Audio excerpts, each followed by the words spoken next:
Bismillahirrahmanirrahim. Assalamualaikum warahmatullahi wabarakatuh.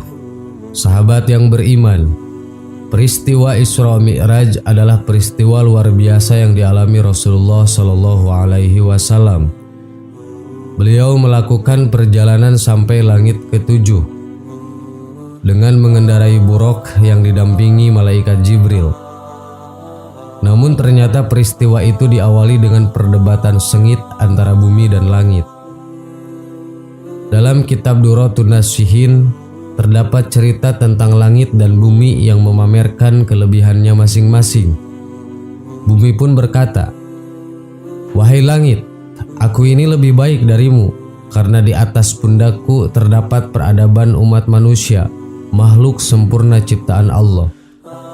Kemudian Allah menghiasiku dengan hamparan samudera yang luas, sungai yang mengalir tiada henti, gunung yang menjulang tinggi, pepohonan, semuanya ada padaku." Mendengar hal tersebut, langit pun mulai memamerkan yang dimilikinya. Langit menyatakan bahwa dialah yang terbaik karena padanya terdapat matahari. Matahari adalah sumber energi bagi kehidupan di bumi. Selain itu, gugusan bintang bertebaran, bulan dan semua benda-benda luar angkasa ada pada langit. Bukan hanya itu, kursi dan aras juga ada di langit. Tak mau kalah, bumi kembali membalas langit. Kali ini bumi memamerkan bahwa ia memiliki tanah haram Baitullah. Tempat tersebut setiap saat dijadikan tempat tawaf dan beribadah, baik Rasul, Nabi maupun umat muslimin lainnya. Untuk membalas bumi, tentu saja langit memamerkan Baitul Ma'mur. Langit berkata, "Baiklah, jika kau punya Baitullah, maka aku punya Baitul Ma'mur, tempat tawaf para malaikat langit." Akhirnya jurus terakhir bumi pun dikeluarkan, yang memamerkan bahwa manusia paling mulia di dunia menjalankan syariat di atasnya. Beliau adalah petinggi para nabi dan penutup para rasul, yaitu kekasih Rabb semesta alam dan menjadi manusia yang sebaik-baiknya manusia. Beliau adalah Nabi Muhammad Sallallahu Alaihi Wasallam. Rasulullah adalah rahmat bagi alam semesta. Mendengar hal tersebut, langit tak bisa lagi membalas bumi. Langit pun harus mengakui keunggulan lawan debatnya.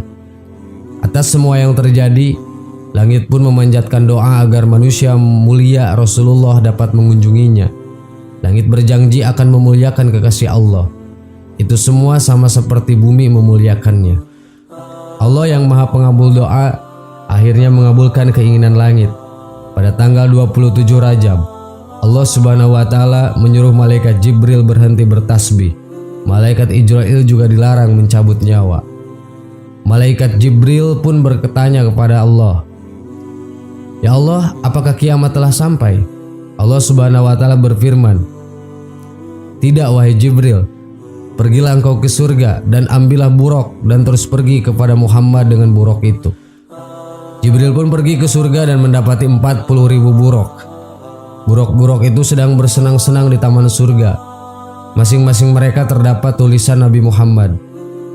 Di antara beberapa buraq yang ditemui malaikat Jibril, ada satu buraq yang sedang menangis. Air matanya bercucuran. Jibril pun bertanya pada buraq tersebut alasannya menangis. Buraq itu lalu menjawab, "Ya Jibril, sesungguhnya aku telah mendengar nama Muhammad sejak 40 tahun yang lalu. Maka pemilik nama itu telah tertanam dalam hatiku dan aku sesudah itu menjadi rindu kepadanya dan aku tidak mau makan dan minum lagi. Aku laksana dibakar oleh api kerinduan." Jibril pun menjawab bahwa rindunya akan segera tersampaikan kepada manusia mulia itu. Buraq tersebut menjadi sangat senang. Buraq tersebut akan menjadi saksi perjalanan Isra Mi'raj Nabi Muhammad SAW. Sahabat yang beriman, itulah cerita yang terdapat dalam kitab Duratun Nasihin sebelum terjadinya peristiwa maha luar biasa Isra Mi'rajnya baginda Rasulullah Muhammad SAW. Semoga menjadi tambahan ilmu buat kita semua. Amin. Wallahu a'lam. Wassalamualaikum warahmatullahi wabarakatuh.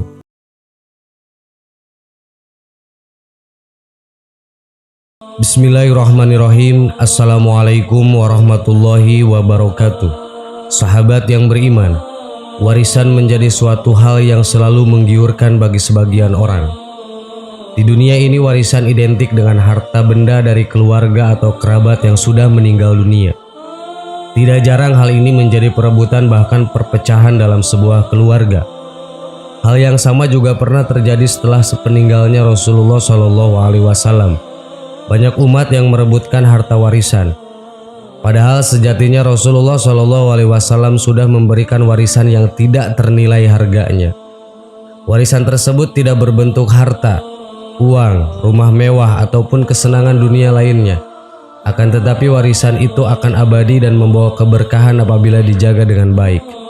Lantas warisan apakah yang diberikan Rasulullah SAW kepada umatnya? Berikut informasi lengkapnya. 1. Warisan sholat. Warisan pertama yang ditinggalkan oleh Rasulullah SAW untuk umatnya adalah sholat. Sholat merupakan ibadah yang paling utama di antara amalan-amalan kebaikan lainnya. Bahkan Allah Subhanahu wa Ta'ala menjadikan sholat sebagai tolak ukur dari segala amal ibadah lainnya. Bila baik sholat tersebut, maka baiklah amalan yang lainnya. Rasulullah SAW memberikan gambaran bahwa orang mukmin yang menjalankan ibadah sholat itu seperti orang yang mandi sebanyak 5 kali di waktu pagi, siang, petang, dan malam. Apabila ia senantiasa menjaga kebersihan, maka bersihlah orang tersebut dari noda dan kotoran. Maka dosa-dosanya akan rontok bersama iringan bacaan dan gerakan sholat yang dilakukannya. Kedudukan sholat menjadi sangat penting, sebab perintah untuk menjalankannya disampaikan langsung oleh Allah Subhanahu wa Ta'ala kepada Rasulullah SAW lewat peristiwa yang kita kenal dengan nama Isra Mi'raj. Imam Ahmad bin Hajar Al-Haytami dalam kitabnya Al-Jawazir mengetengahkan sebuah hadis yang menyebutkan sejumlah kemuliaan bagi yang melaksanakan sholat dan kehinaan bagi yang meninggalkannya. Ada banyak keberkahan apabila kita senantiasa menjalankan ibadah sholat setiap waktunya. Namun ada juga kehinaan bagi mereka yang dengan sengaja melalaikan perintah Allah yang satu ini. Maka dari itu jagalah sholat kita yang menjadi warisan dari Rasulullah SAW. 2. Warisan membaca Al-Quran. Warisan selanjutnya yang ditinggalkan oleh Rasulullah SAW adalah membaca Al-Quran. Al-Quran merupakan kitab yang diturunkan oleh Allah kepada Nabi Muhammad sebagai penyempurna kita terdahulu yang pada akhirnya dijadikan pedoman bagi kehidupan manusia. Di dalam Al-Quran berisi berbagai keterangan yang mencakup segala aspek kehidupan di dunia dan di akhirat. Maka dari itu penting bagi kita membaca, memahami, dan mengamalkan isi dari Al-Quran di dalam kehidupan sehari-hari. Akan tetapi pada saat ini banyak orang yang sudah melalaikan kebiasaan membaca Al-Quran. Mereka lebih senang menghafal lirik lagu dibandingkan melantunkan ayat Allah ini. Padahal sebenarnya kita harus fokus membaca Al-Quran karena akan mendapatkan kemuliaan dari Allah Subhanahu wa Ta'ala.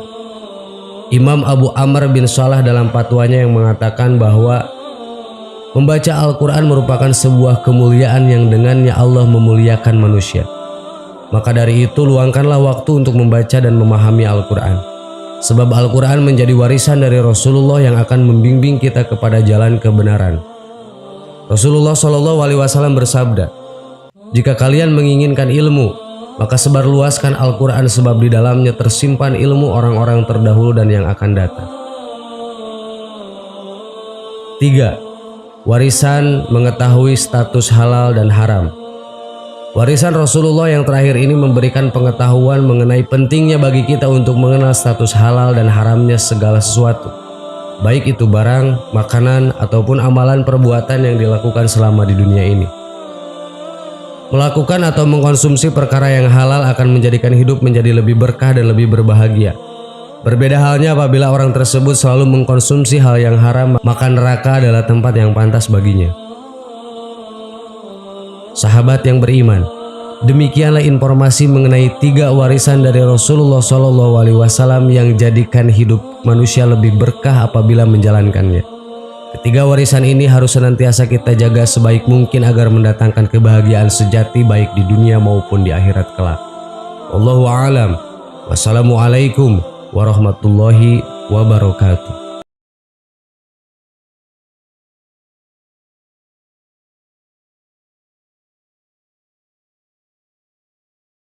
Subhanallah. walhamdulillah wa la ilaha illallah wallahu akbar. Subhanallah